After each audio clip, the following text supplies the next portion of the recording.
CNN's Dana Bash delivered a somber monologue in reaction to Robert F. Kennedy Jr.'s testimony on Capitol Hill last week, in which she accuses him of misrepresenting what he said at that dinner the previous week. Let's watch some of this and break it down for you. Misrepresentations. I didn't say those things.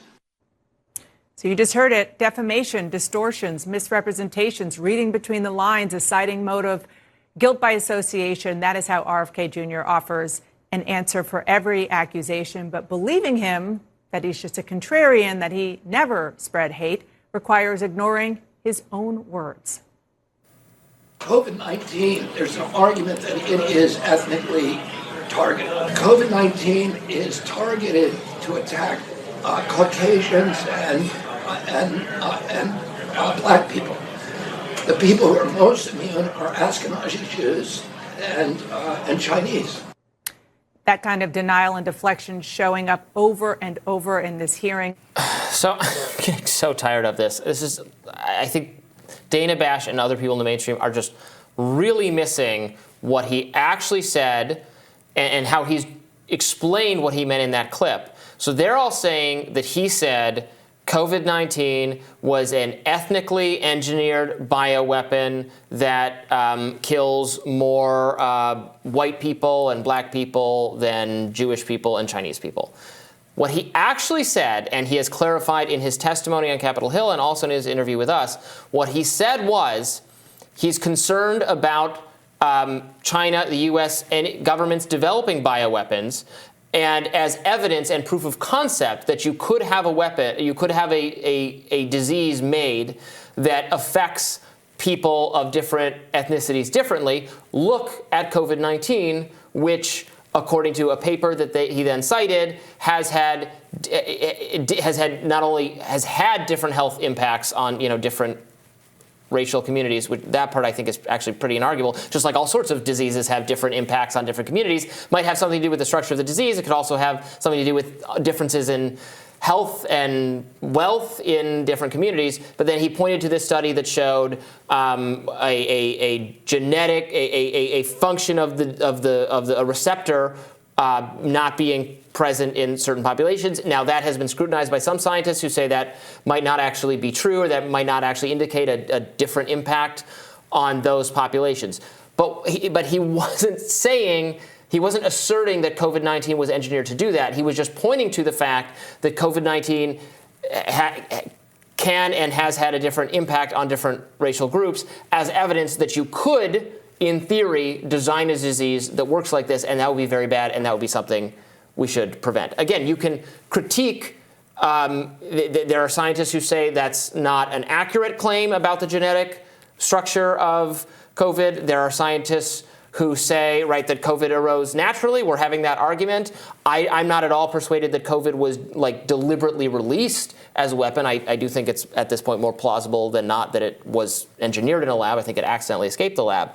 But he was pointing to an argument and a proof of concept, not flatly asserting what they have ascribed to him. And he has now subsequently explained that 3 times.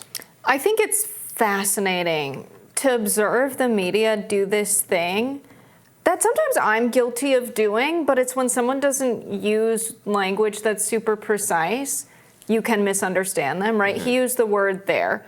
That COVID-19 disproportionately the word he used was it targeted Black and Caucasian people. Yeah.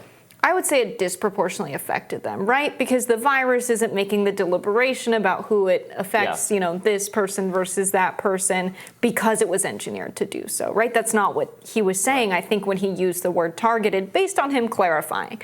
When someone uses language that's not super precise, you can question it, but later if they clarify what they were saying and you still take the most malicious interpretation of what they said, you're forcing everyday people to speak in terms that are so academically precise that is unrealistic. And it's definitely malicious of the media that they're spending so much time talking about something RFK Jr. said that he's clarified he didn't mean the way they've interpreted it.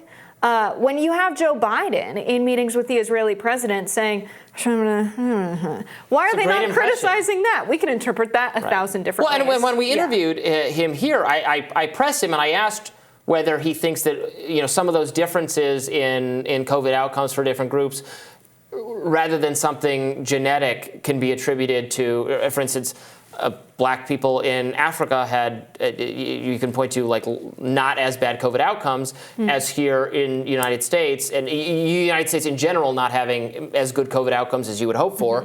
And does that have something to do with our overlying poverty, obesity, et cetera, in our communities, which is a kind of a policy, a consequence of economic factors and social factors, not hardwired biological factors. And he said, yeah, that's definitely going to be a big part of the. So you can have those conversations, but they're not even willing to have those conversations with him because they were just like portraying him all week, actually as an anti-Semite, and then literally trying to stop him from testifying on that basis.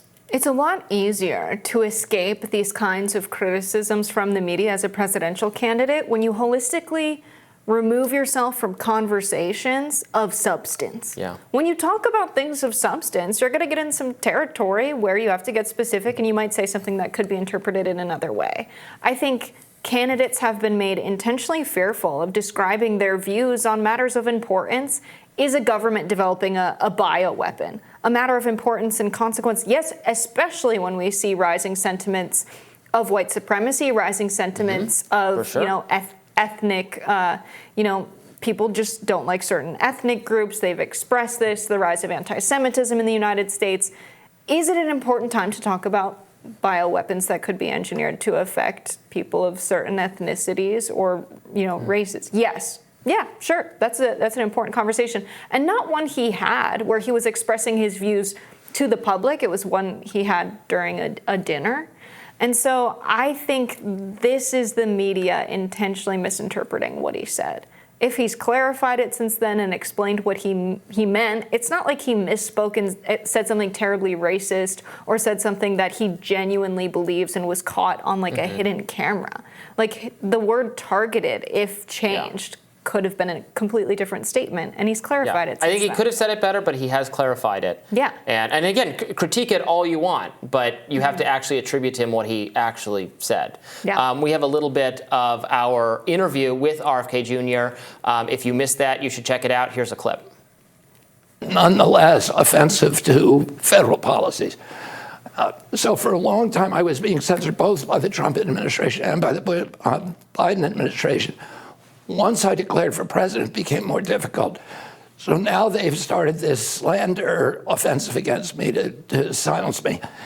This was extraordinary because it was a meeting, it was a hearing on censorship. And number one, 102 Democrats signed a letter asking that I not be allowed to talk. And when I got there, the Democrats, each of them, listed all these slanders, all of which are untrue. I've never made an anti-Semitic comment in my life, and I said that under oath, or a racist comment not once in my life. I have a better position on Israel than anybody on that committee and anybody in that chamber. I'm the only one who's asked that President Biden revoke the $2 billion that he's sending to Iran. But they listed all these libels, and then they would not allow me to reply. So they literally made every effort possible to make sure that I couldn't talk. And, the issues that I'm talking about are issues that are of great concern to American people, not only the First Amendment, but the economic issues, the destruction of the middle class. We need to be able to talk about those things, and this is what I said. That full interview is available on YouTube. You should definitely check it out. We'll have more Rising right after this.